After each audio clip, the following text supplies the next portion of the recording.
The Philippines has registered an economic growth of nearly 8% in the first quarter of this year, outpacing China's growth. There's a growing middle class that now has money to spend on travelling, cars and other luxury goods. But has everyone benefited from the growth? Jofelle Tesorio reports from the tourist town of Palawan.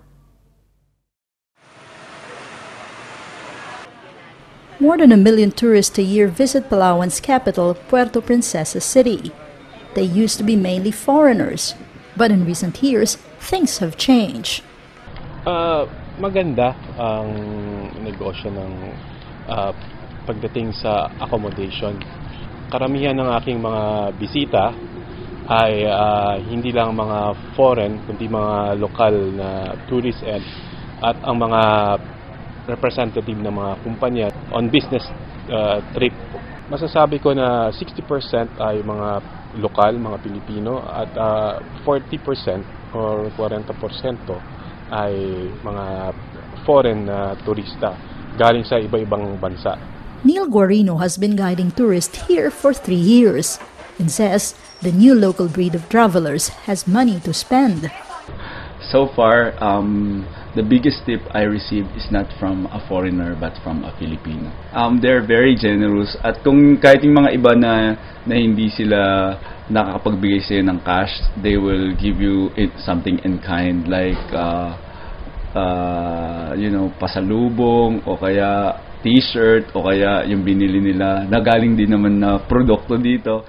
He says many of his cash-up customers are young professionals who work in the booming call center industry that contributed $11 billion to the country's economy last year. The Philippines is now the world's call center capital, and it means young people are getting paid well and are looking to have fun with their money. Especially the young professionals, they're brand conscious. They will wear branded apparels and clothing and also gadgets. Definitely. Yes.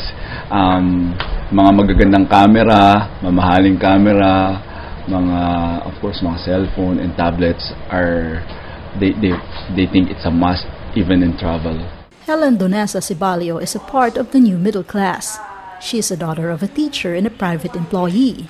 She worked her way up to become a bank manager before resigning to set up her own accounting firm. My parents is thinking about how they can earn money to send us to school and give us a decent life. I think the traveling is does not even come to their minds. But now, at least once a year, we got to travel with my parents. I usually go to the mall with my daughter, my mother, my cousin, and our house help. I usually treat them to movies or do a little shopping. But the growth is not inclusive of everyone. The Asian Development Bank says there has been little progress in job creation. Joblessness rose to 7.5% recently, and nearly half of those working are classified as vulnerable. Social activist Jane Timbankaya Urbanex says corruption is a major reason for the uneven distribution of wealth. I think we have to get rid of the pork barrel because a lot of people go into politics because of that and not really to serve the people. I think if you do that, corruption in the government would be reduced greatly. The latest in the long list of corruption scandals is the so-called pork barrel, where at least $250 million in government funds for development projects have been misused. Media investigations have revealed that the money was siphoned off by politicians who created ghost projects and fake NGOs in order to take the money. 40-year-old Francisca Onepa could have benefited from the fund. Minsan kasi hirap din ka. Hindi mo rin maanuhan. Ganda ang takbo ng aming anak buhay. Siguro kung maalaman ng gobyerno na hirap pala ang Pilipinas, siyempre maggawa na silang paraan. She says she's better off than her parents who work in sugarcane plantations. But she is not part of the booming economic growth. Francisca is among the third of the population who live on less than $3 a day. Wala man kasi wala man kami pinag-aralan, tama lang high school graduate, wala din Hindi lang kami kapasok ng mga ano dyan sa gobyerno kasi tama lang kami sa wala man kaming kursong natapusan.